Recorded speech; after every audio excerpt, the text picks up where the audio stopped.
everybody, it's BA your English coach. Alright, aujourd'hui voyons très rapidement un autre mot de faux amis que beaucoup de francophones n'utilisent pas correctement.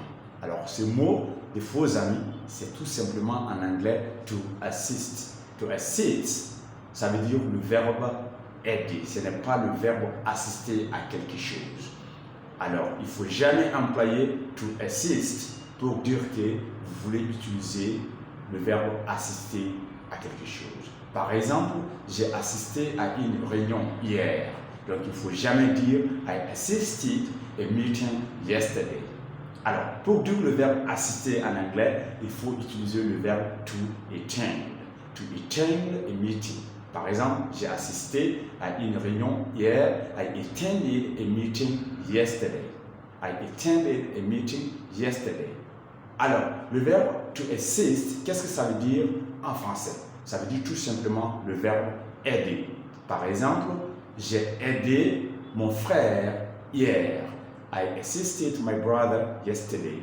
I assisted my brother yesterday. I assisted my brother yesterday. J'ai aidé mon frère hier.